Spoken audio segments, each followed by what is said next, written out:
Al-Fatihah.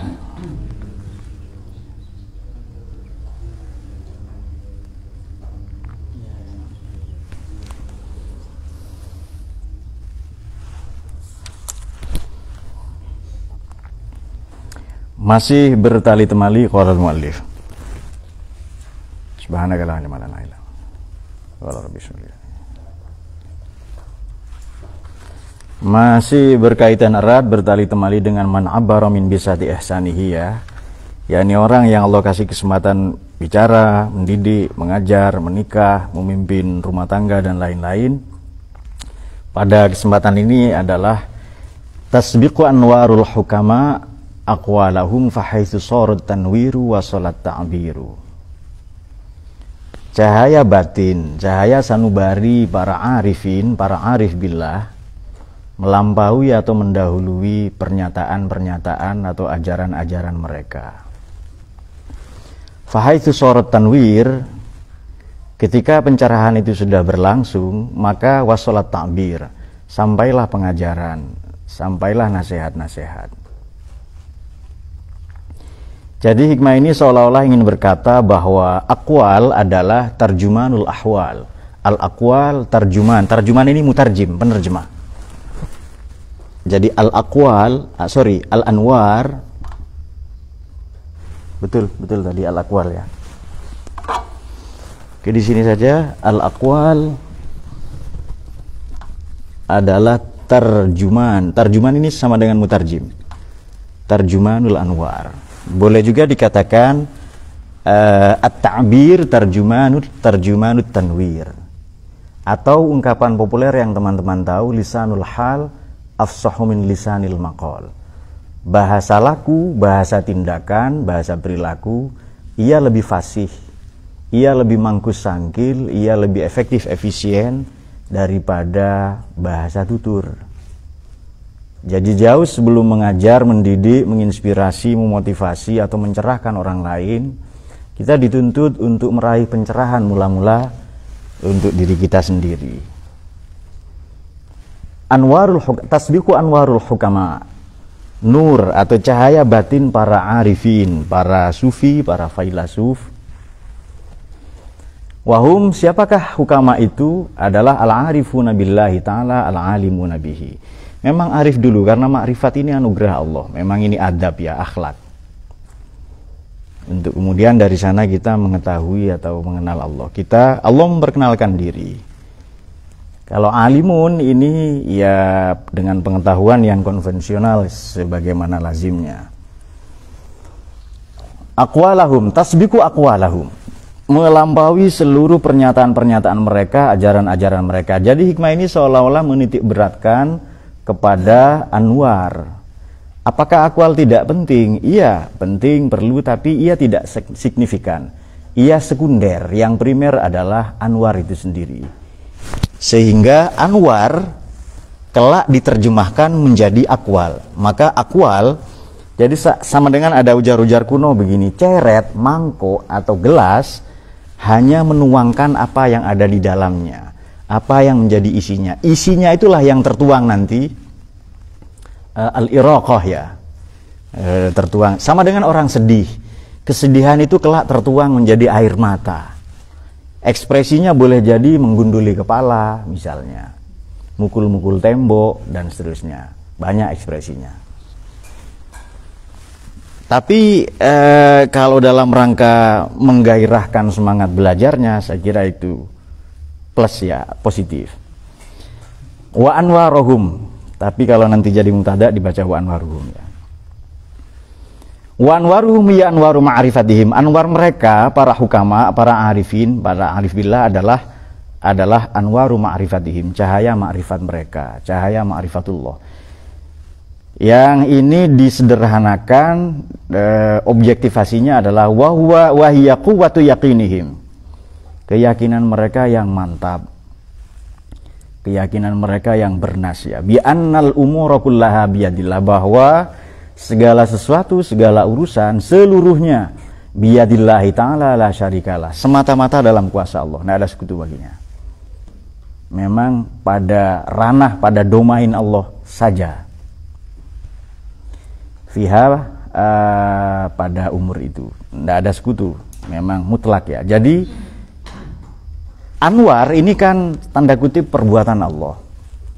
Sementara akwal itu ranah kita sebagai pengajar, pendidik, atau orang yang dianggap pemimpin lah, sekurang-kurangnya kepala rumah tangga. Apakah Heri bukan kepala rumah tangga? Kepala rumah tangga. Ibu rumah tangganya endul. Nah itu dia. Ya anak-anaknya Bahri di atas, ya Niko dan siapa lagi di atas? Maman. Dan satu lagi anak yang bengak namanya Dayat. Kirim saja videonya nanti ke dia. Nah itu. Faiza aradu irsyada. Ini Heri. Kalau Heri hendak menyadarkan Dayat dan Maman dan Niko dan Bahri, faiza aradu irsyada ibadillah. Apabila Heri atau para hukama ya, para arifin ini hendak menyadarkan, memberikan pencerahan kepada hamba-hamba Allah di satu sisi, kemudian wa aradu nasihatahum, dan hendak menasihati mereka para ibad biiznin, berangkat dari perkenan minallahi, semata-mata dari Allah, maka cara yang ditempuhnya, pendekatan yang dilakukannya, aproksimasi, bahasa Ustadz Hasani approach ya, pendekatan yang dilakukannya, ditempuhnya adalah satu, tawajjahu ilallah, menghadapkan seluruh totalitas dirinya kepada Allah, bersimpuh di hadapan Allah. Serta yang kedua, wal taja'u ilaihi, dan berlindung, bernaung semata-mata kepadanya. Artinya dalam hal ini para arifin, para filsuf, para bijak bestari tidak mengandalkan dirinya, kecerdasannya, pengetahuannya, tapi semata-mata mengandalkan anwar dari Allah, yang mana anwar itu telah istaqarra, bersemayam dalam hatinya, dalam lubuk sanubarinya. Dalam rangka apa? Caranya bagaimana? Lagi-lagi objektivasinya bagaimana? Supaya apa? Fi ayyatawalla lahum amra qulubi ibadihi. Supaya Allah saja yang menguasai, supaya Allah saja yang mengatur sedemikian rupa urusan hatinya para hamba itu. Nah, lantas ini caranya adalah bi ayya ja'ala fiha ahliyatan wasti'dadan wa ayya ja'ala isti'dadan. Allah menjadikan hatinya para hamba, para murid, para santri ini ahliyatan, layak di satu sisi, wasti'dadan, dan siap di sisi lain untuk liqabulima, untuk menerima segala pencerahan yaridu 'alaiha, yang kelak bersemayam atau tersemat dalam sanubarinya. Kalau sudah di sana, fayakhruju min qulubihim, maka terpancarlah, jangan diartikan keluar ya, fayakhruju min qulubihim, maka terpancarlah min qulubihim, dari sanubari mereka, hina idin, ketika itu, nurun nasyun min nuri saroirihim. Saroir ini bukan bentuk jamak sir, bentuk jamak sir itu asror, ini sariroh, sanubari. Fayakhruju, maka terpancarlah min qulubihim, dari hatinya para hamba, hina idin, ketika itu, artinya ketika sudah ahliyatan wasti'dadan, apa itu? Nurun nasyun min nuri saroirihim. Hatinya seolah-olah memfotokopi, menduplikasi, nyaris sama persis dengan hatinya sang guru. Nah itu dia, makanya penting mendahulukan ahwal. Ubudiyah saja diperbaiki, ahwal kita perbaiki, baru nanti mengajar. Sudah kita perbaiki pekerti kita, keseharian kita, baru nanti mengajar. Jadi seolah-olah mengajar dalam hal ini akwal ya, mengajar dalam konteks akwal, bertutur kata, menasihati, dia tidak terlalu penting. Maka hikmah dulu kan, ud'u ila sabili rabbik bil hikmah. Nah ini hikmah ini luar biasa ini. Jadi Nabi Ibrahim dalam tafsir Imam Fakhruddin Ar-Razi, wafat 606. Jadi ada dua hikmah, kata. Hikmah ini secara gampang teman-teman mungkin belum tahu, amal yang ilmiah, ilmu yang amaliyah. Itu saja. Amal yang ilmiah atau ilmu yang amaliyah. Nah kata Imam Ar-Razi radhiyallahu an, beliau katakan ada dua hikmah, ada yang nazori, ada yang amali. Ini dicontohkan oleh para nabi alaihi salatu wassalam. Nabi Ibrahim bagaimana? Ya walahikni bisolihin, nyaris sama bahwa hikmah nazorinya adalah la ilaha illallah, redaksi yang lain la ilaha illa ana. Ini ayat Quran semua. Nabi Musa alaihissalam sama, hikmah nazorinya la ilaha illa ana fa'budni. La ilaha illa ana itu hikmah nazori. Hikmah amalinya fa'budni, sembahlah aku. Kalau Nabi Isa adalah sama la ilaha illallah atau la ilaha illahu, nanti cari redaksinya banyak itu. Lalu hikmah amalinya adalah wa usoni bis sholati waz zakati ma dumtu hayya. Itu untuk Nabi Isa alaihissalam. Untuk Kanjeng Nabi sallallahu alaihi wasallam, la ilaha illahu fastaghfir lidzambik. Fastaghfir lidzambik itu hikmah amalinya. Untuk seluruh para nabi, fattaquni, bertakwalah kepada aku, itu hikmah amalinya. Nanti teman-teman cross check ya, sehubungan dengan surat Baqarah dua berapa tadi? 269 disinggung Ustaz Nafis tadi itu. Mayyu'tal hikmah, barang siapa dianugerahi hikmah oleh Allah, faqad utiya khairan katsira. Wah, itu luar biasa itu. Yang ada nanti ahlul lub ya. Nah, ahlul lub ini bergeser. Di Indonesia bukan ahlul lub, tapi ahli lob, ahli lobby. Nah, itu dia. Dia tukang lobby. Nah, sehingga penting untuk ditegaskan, digarisbawahi bahwa hikmah ini ilmu amaliyah, atau ada juga dikatakan banyak ya, makna hikmah ini banyak, ada ilmu, ada faham, ada pernyataan yang benar, ada amalus shawab, tindakan yang benar dan seterusnya. Tapi ia bisa disederhanakan dalam satu senarai, yakni ilmu yang amaliyah atau amal yang ilmiah. Itu sangat sederhana dan cukup mengena. Ia mangkus dan sangkil ya. Nah, kalau hatinya murid ini sudah siap, apa tadi, ahliyatan wasti'adadan, ia mampu menduplik, seolah-olah guru ini ya, sebelum bertutur kata, ia mencangkokkan dulu, mentransplantasi. Nah, transplantasi cangkok. Hasbi ya, selamat datang di kelas para filosof ini. Transplantasi.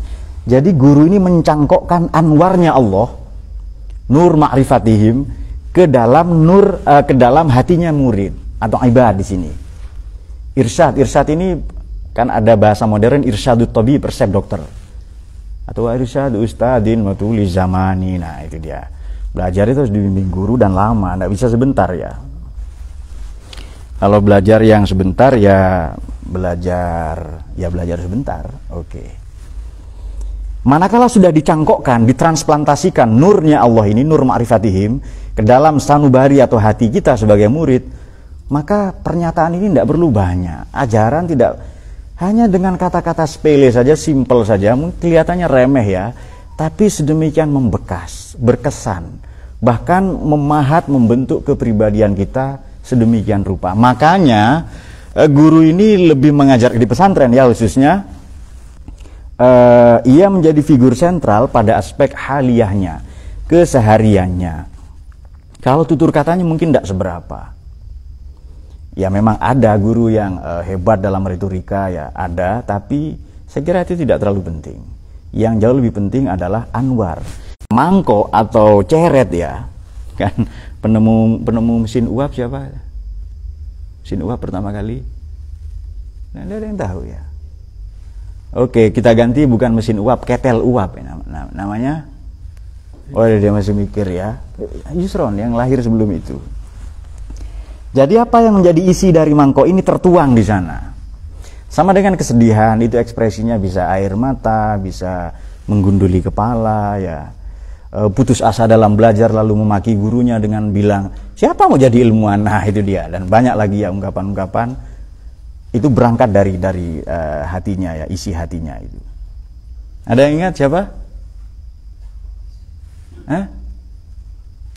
Oke, tidak ada yang sekolah ya, sudah nanti cari, tidak penting lah itu orang kafir itu. Jangan, itu orang yang dititipkan ilmu juga oleh Allah, itu hebat, itu orang hebat itu. Oke.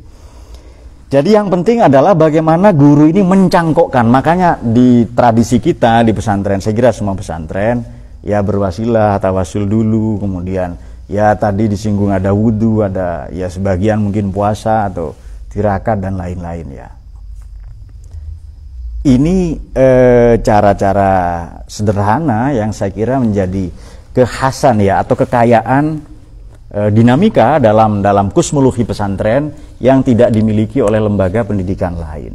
Sorry, bukan tidak dimiliki, belum tentu dimiliki lembaga pendidikan lain. Saya ralat, bukan tidak dimiliki, belum tentu. Sekurang-kurangnya kita bisa ajukan dua alasan. Kenapa? Karena misalnya sekolah ini schooling system ini kan warisan penjajah, warisan Eropa atau Belanda ya. Yang penting adalah transfer of knowledge, bagaimana ilmu sampai. Kadang bukan ilmu yang sampai, transfer of SPP. Yang penting SPP nyampe, itu Gus Munib ya. Tapi di pesantren tidak, transfer of value. Haliyah itu yang dicangkokkan.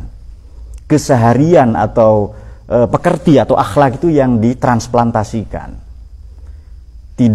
bukan hanya transfer of knowledge, tapi transfer of values. Nilai-nilai itu ke keseharian atau haliah itu. Atau pendekatan kedua, ini rasionalisasi kedua begini. Lazim lembaga pendidikan ini, atau saya pernah singgung ya, ini sering saya kemukakan di mana-mana ya. Mindset kita karena sebahagian warisan dari Barat, saya kira kita belajar dengan tradisi Barat ya, dan saya juga belajar di sana. Tapi ada hal-hal yang baik yang bisa kita ambil, yang buruk juga sebaiknya jangan. Jadi begini, kalau punya anak cerdas dan pandai, biasanya diarahkan ke sekolah-sekolah favorit atau perguruan tinggi bonafid, sekolah-sekolah unggulan. Nanti yang tidak diterima di sana atau yang nakal baru diarahkan ke pesantren. Kalau itu loh ya, kalau. Jadi saya menalar begini, kok tega kita ya? Agamanya Allah itu kita kasih sisa-sisa yang tidak diterima di sekolah-sekolah unggulan. Padahal nanti, maka menurut saya seharusnya dibalik. Kalau punya anak cerdas harusnya mondok. Mu'az ya. Jadi Mu'az ini sudah berada di jalur yang benar. Meskipun kecerdasannya patut kita uji. Nah itu dia. Jadi kalau punya anak cerdas, pandai, kelihatan nampak bakatnya dari kecil, seharusnya diarahkan mondok dia. Kenapa nanti dia membela agama? Kok cuma anaknya mertua? Agama lo dibela. Kitab suci dijaga ya kan? Nah, ya Din. Sampaikan ke Cika Din. Nah, Cikato ya. Baik, itu dia. Nah, dengan pendekatan sedemikian, kita bukan menafikan peranan pendidikan, schooling system ya, model Barat atau apa. Bahkan sekarang ini ada sekolah yang tren adalah homeschooling. Sekolah di rumah, mendatangkan guru yang hebat-hebat, semata-mata jadi anak pinter ini apa? Maka berlomba-lomba orang tua, umur 2 tahun sudah ikut les piano, 3 tahun les polo air misalnya, kemudian 4 tahun les menipu, terus itu supaya nanti banyak piagam-piagam, piala-piala penghargaan akademik ya, yang boleh jadi ya tidak menjadi bekal bagi hidupnya kelak, lebih-lebih di akhirat ya. Dan kalau perjalanan di dunia saja kita butuh Google Map, maka mengapa tidak kita katakan, Tuhan kalau aku tersesat, please Sherlock Tuhan ya. Kenapa untuk kehidupan perjalanan yang lebih jauh ke akhirat kita tidak butuh seorang mursyid, seorang guru ya, seorang pemahat kepribadian kita yang baik. Kalau perjalanan lintas kota atau provinsi atau negara saja kita butuh pemandu, butuh guide, bukankah seharusnya untuk perjalanan lintas kehidupan, dari kehidupan dunia sampai kehidupan yusroni, ini kita bukankah jauh lebih membutuhkan guide yang lebih terpercaya, yang lebih kredibel ya. Oke. Nah, kalau sudah dicangkokkan, selesai urusan itu. Sehingga fayakhruju min qulubihim hina idin, maka terpancarlah min qulubihim dari sanubari mereka para murid, hina idin nurun nasyiun, cahaya yang terpancar min nuri saroirihim, dari lubuk sanubari para guru atau para hukama. Yasulu ila tilkal qulub, yang menembus, yang merasuk ila tilkal qulub, ke jantung hatinya para murid atau para ibad. Fahaitsu soro, manakala telah terpancar, manakala telah mengalami pencerahan at-tanwir ya, ainur istaqarra fi qulubi ibadillah, yang tersemat dalam lubuk sanubari para hamba, para murid, alladzina yariduna irsyadahum, yang mana para guru atau para hukama hendak mendidik, mentarbiyah, mengedukasi, mengadvokasi mereka, membentuk, memahat kepribadian mereka sedemikian rupa. Kalian pilih sendiri ya terjemahannya, kalau bingung putar lagi rekamannya. Wassalat ta'bir, maka ya sampailah pembelajaran itu. Ai talaqqat tilkal qulub bil qabul, menerima atau meraih ya hati itu ila bil qabuli, dengan sedemikian rupa, menerima dengan mantap, dengan sungguh-sungguh, kama tatalaqqal ardul maitah, sebagaimana tanah yang gersang, yang tandus, bumi yang kering kerontang, wa bilal mator, menerima tatalaqo wa bilal mator, curah hujan. Sehingga fayantafi'una, maka beroleh manfaat bidzalika, dengan curah hujan tadi itu atau dengan takbir itu, atam mantifa'in, dengan manfaat paripurna, dengan pencerahan paripurna. Tsumma allala dzalika biqauli, kemudian musannif muallif Imam Tajuddin Ibnu Athaillah As-Sakandari ini melanjutkan aforismanya, kullu kalamin, setiap ujaran ya brazu alaihi, kiswatul qulub alladzi minhu baros. Jadi setiap ceret memancarkan, mengeluarkan apa yang menjadi isinya. Nah, satu hal yang kita catat sebelum kita diskusikan adalah, nah ini kan kita sudah latihan simulasi menjadi guru, menjadi pengajar. Pada saat yang sama murid, saya kira saya pun demikian.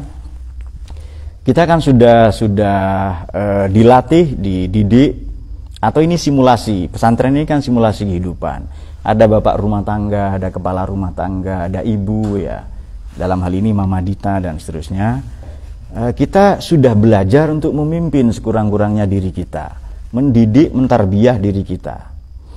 Jadi hikmah ini bagaimana caranya kita sebagai murid mericas, mere-energize, menyemangati ulang, merevitalisasi hati atau kesiapan, kemantapan hati kita kepada guru, kepada pendidik. Kalau para arifin ya ke Allah tadi ya, ngecasnya, ngeces bahasa kalian, ces-cesannya oke, itu bahasa kalian ya, mericas ke Allah ya dengan nuru ma'rifatihim. Tapi untuk kita mencangkokkan, kita mentransplantasikan, ada mencangkok, ngerti ya? Ngerti nggak ngerti urusan kalian lah, sudah itu lah. Saya hampir putus asa kadang mengajar kalian itu. Karena beberapa kosakata bahasa ilmiah tidak dimengerti. Harus bahasa misuh-misuh baru ngerti kadang. Nah itu dia. Atau bahasa jorok. Nah jadi bismillah kita memperbaiki haliyah kita, keseharian kita. Ya sholat, ya belajar baca Quran ya di atas, nanti dipimpin oleh Ustadz Heri, rajin hataman di kamar atas itu, kamar para penyamun ya. Kamar para begundal itu banyak hataman, banyak dan seterusnya. Saya tidak ingin saya adalah termasuk salah satu pembelajar Quran. Jadi bagaimana saya ngecas ya dengan baca Quran? Ya insya Allah saya baca Quran langsung paham ya, karena memang kerjaan kita itu. Nah untuk kalian sudah baca Quran saja, ya nadoman, ya hafalan, yang ngaji sedemikian rupa, nanti ada momentum di mana akwal itu tak lagi tidak terlalu dibutuhkan. Nah dalam momen ini sehingga tugas mengajar itu menjadi ringan, karena pengajaran atau pembelajaran yang sesungguhnya adalah pada tindakan, bukan pada tutur kata. Dan silakan berbusa-busa, seolah-olah masalah ini gampang kalau Anda mendengarkan motivator, ya kan? Seolah masalah sepele. Mengapa kita sering dengerin penceramah apa ustaz dan lain-lain, tapi tidak membekas, tidak merubah watak atau kepribadian kita. Nah makanya hikmah itu kata Imam Ar-Razi berhubungan dengan taqatul basyariyah ya. Ya memang daya, memang elan vitas yang kita punya. Nah perspektif ini, inilah saya kira hikmah ini adalah jimat, azimat untuk kita para guru yang nanti akan mendidik diri kita sendiri, keluarga, anak, istri, dan lain-lain. Maka penting memang mempersiapkan ilmu bagus tadi ya, tapi tidak kalah pentingnya mempersiapkan hati kita. Jadi bagaimana supaya gelas ini siap diisi, ya dibersihkan dulu, dibersihkan dengan wirid, zikir, nadoman, berusaha untuk jujur, amanah, tanggung jawab dan lain-lain. Dibersihkan dulu, kalau ada yang bocor ya ditambal dulu. Nanti setelah siap, maka cermin yang sudah tidak ada kotoran, dia siap memantulkan cahaya. Yakhruju, bagaimana tadi, yakhruju min qulubihim ya. Dia sudah siap menerima pengetahuan. Dalam hal ini penting mempersiapkan dulu. Jadi dipersiapkan. Makanya di sini di salah satu peraturan pesantren adalah tajdidun niyah ya, memperbaharui niat. Dan oleh karena al-aqwal tarjumanul anwar atau at-ta'bir tarjumanut tanwir, maka kita lebih menomorsatukan ahwal, tanwir, anwar. Kita lebih fokus di sana. Kenapa? Karena kita belajar tasawuf. Bukan ngaji tidak penting lagi, bukan. Tapi ngaji itu lebih luas kelasnya, ruangnya, menjadi bahasa perilaku, menjadi bahasa tindakan. Nah, kalau harus ditulis semua, cara menghormati tamu, muliakan tamu, wah itu panjang lebar sekali. Tapi kadang oleh guru-guru kita dicontohkan dengan sederhana. Nah itu dia. Saya kira dalam hal ini, ud'u ila sabil bil hikmah ya. Ajaklah ke jalan Allah itu, ayat itu tidak ada maf'ul bih-nya itu. ya langsung bil hikmah. Berarti ada 3 kategori, ada 3 tipologi manusia. Ada yang diajar dengan hikmah saja bisa, dicontohkan dia bisa. Ada yang harus mau itu, ya pengajaran ditulis, disampaikan, dihafal dan seterusnya. Ada juga kategori ketiga yang wajadilhum billati ahsan. Kita harus berdebat dengan mereka dengan cara-cara yang elegan. Saya kira demikian penjelasan yang singkat, semoga menjadi tambahan ilmu yang barokah manfaat di dunia wal akhirah. Allah alam bisawab, saya serahkan ke moderator.